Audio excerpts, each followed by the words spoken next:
Boa tarde. Hoje eu vou lhes contar uma história que está escrito no capítulo 24 do Evangelho de Lucas, a partir do versículo 13. Os discípulos no caminho de Emaús. Esse texto diz que no terceiro dia após a morte de Jesus, 2 discípulos iam a caminho de Emaús. Eles estavam voltando de Jerusalém e iam falando sobre os últimos acontecimentos, sobre a morte de Jesus, e estavam tão tristes, desanimados. Porém, em certo momento, o próprio Jesus apareceu do lado deles e começou a caminhar junto. Como eles iam muito envolvidos na sua própria conversa, Jesus perguntou: "Do que vocês estão falando?" E eles olharam para ele e disseram: "Como? Então o senhor não sabe o que aconteceu nos últimos dias? Nós estamos tão tristes. É sobre Jesus o Nazareno, varão profeta, homem que fazia grandes obras, curava, libertava. Este homem fez tantas coisas boas, nós o seguíamos. Sabe que ele foi condenado à morte na cruz? Ele morreu e hoje é o terceiro dia desde que ele morreu. Nós pensamos que ele havia de reinar sobre Israel, que ele seria o nosso grande líder, mas não. É o terceiro dia agora, ele morreu, tudo acabou. É verdade que algumas mulheres foram até o sepulcro e disseram que o corpo dele não está lá. De fato, alguns dos nossos também foram lá e não o viram mais.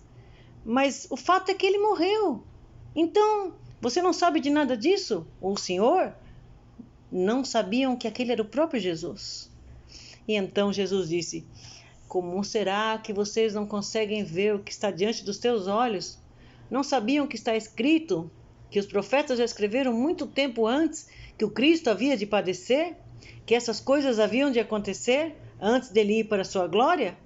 E então Jesus começou a expor para eles ali todos os acontecimentos que antecederam essas coisas. Ele começou lá no livro de Gênesis, onde está escrito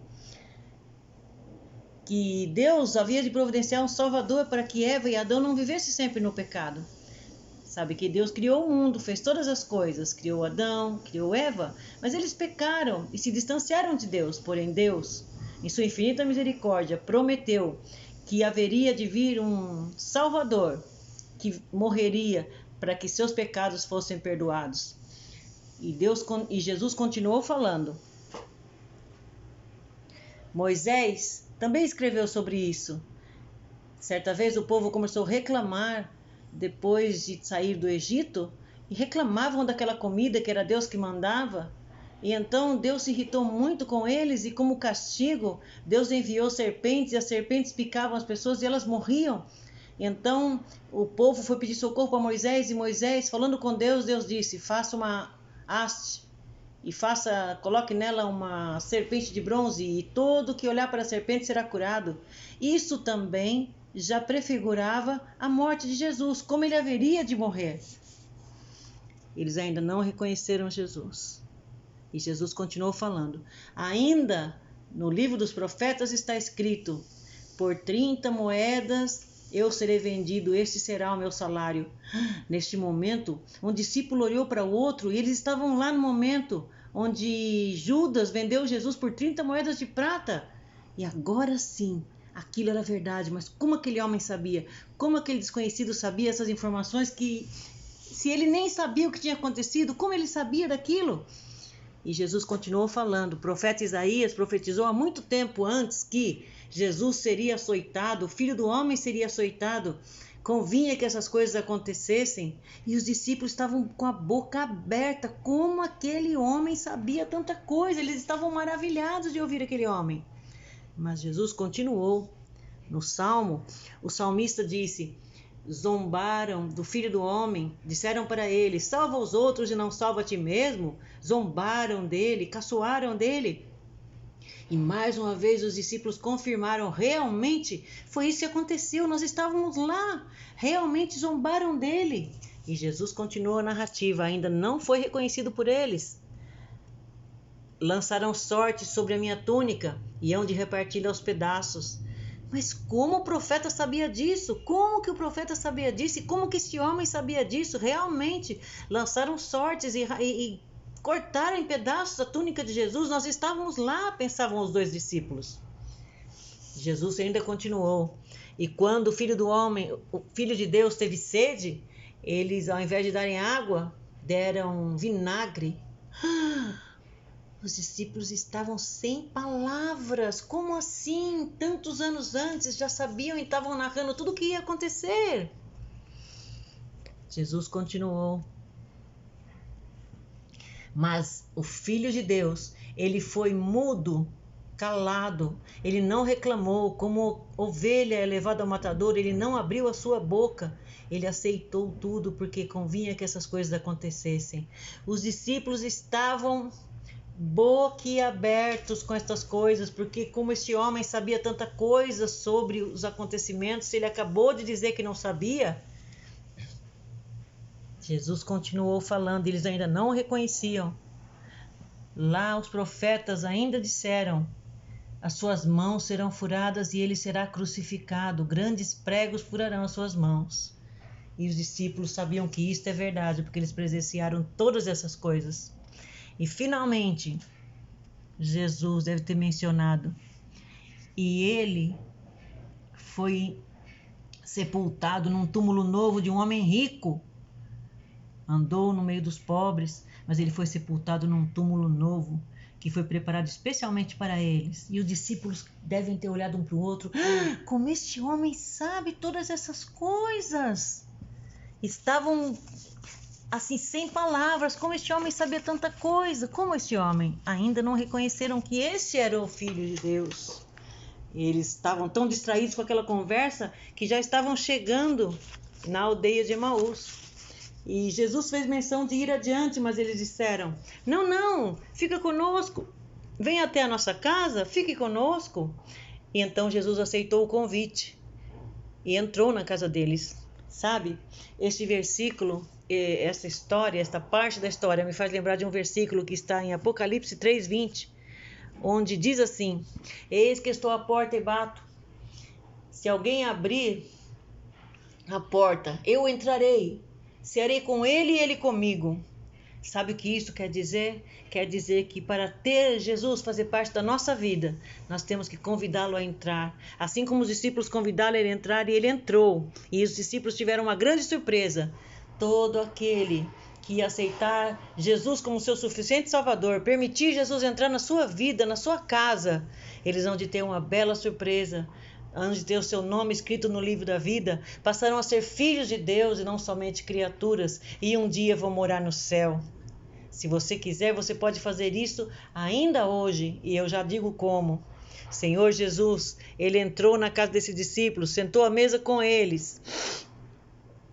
E quando Jesus foi partir o pão, os olhos deles como se foram abertos e eles reconheceram que era Jesus. E neste mesmo instante, Jesus desapareceu de perto deles. A Bíblia não explica como isso se deu, mas agora Jesus já estava ressuscitado, ele tinha um corpo diferente. Nessa hora o discípulo olhou para o outro e disse: era ele, o tempo todo era ele. Então há uma esperança, algo vai acontecer, pois disseram que ele havia ressuscitado e agora ele aparece bem aqui diante de nós, bem aqui na nossa casa, e nós o reconhecemos. Nós temos que contar isso aos outros, nós não podemos ficar aqui e guardar isso para nós. Isso é uma boa nova, alguma coisa vai acontecer. E então eles voltaram para Jerusalém, devem ter voltado correndo, eram 11 quilômetros. Eles devem ter vindo bem devagar, mas quando voltaram devem ter voltado muito rápido, porque eles queriam contar aquela novidade. Chegaram lá em Jerusalém, onde estavam reunidos os outros discípulos, e contaram as boas novas para eles. Vocês sabem que o Jesus esteve conversando conosco? Não só as mulheres o viram, nós também o vimos. Ele esteve conosco, ele nos falou sobre tudo o que havia acontecido, sobre tudo o que ainda vai acontecer. Ele nos contou as boas novas, nós viemos aqui partilhar com vocês. Ele está no meio de nós novamente. Eis que de repente o Senhor Jesus aparece bem no lugar onde eles estavam. E o Senhor Jesus disse: paz seja convosco. E eles, assustados, pensaram: isto é o quê? Um fantasma? Eles não reconheceram Jesus a princípio. Jesus então disse: sou eu, sim sou eu. Mostrou as suas mãos furadas, mostrou os seus pés furados. E disse: sim, sou eu. Eu não disse que eu havia de ressuscitar no terceiro dia? E os discípulos estavam incrédulos, não acreditavam naquilo que estava acontecendo. Mas então Jesus disse: Tem alguma coisa para comer? Não sou um fantasma. Tem alguma coisa para comer? Então eles pegaram lá o que havia e ofereceram para Jesus. E Jesus comeu ali juntamente com eles. Eu vou voltar lá onde eu falei antes. Diz: eis que estou à porta e bato. Se alguém ouvir a minha voz e me deixar entrar, eu entrarei em sua casa, cearei com ele e ele comigo. Essa pessoa passará a ser filho de Deus, terá direito a entrar no céu um dia, terá seu nome escrito no livro da vida. Se você não aceitou o Senhor Jesus, faça como esses discípulos fizeram. Eles convidaram Jesus para entrar. Jesus está à porta do seu coração hoje. Ele está batendo, ele quer entrar. Ele quer fazer parte da sua vida. Permita que Jesus entre na sua vida. Permita que Jesus mude a sua história. E tenha certeza de que ele, a partir deste momento, vai cuidar de você. E um dia você vai morar no céu com ele. Você gostaria de tomar essa decisão hoje? Você pode fazer uma oração assim: querido Deus, eu reconheço que sou pecador e preciso do seu perdão. Limpa o meu coração, Senhor, perdoa o meu pecado, escreve o meu nome no livro da vida. Ensina-me a te agradar, Senhor, porque eu quero morar no céu contigo um dia. Em nome do Senhor Jesus, amém. Você gostaria de compartilhar a sua experiência comigo? Pode deixar nos comentários. Você aceitou Jesus? Você já está andando com Jesus? Quer me contar como isso aconteceu? Deixe um comentário e eu terei muito prazer em conversar com você, em ouvir a sua história, em falar com você e em te conhecer também. Guarde essa história, esta passagem no seu coração, porque eu tenho certeza, Deus vai falar com você. Deus os abençoe. Muito obrigada por assistir esse vídeo e até o próximo vídeo, se Deus quiser. Paz seja convosco.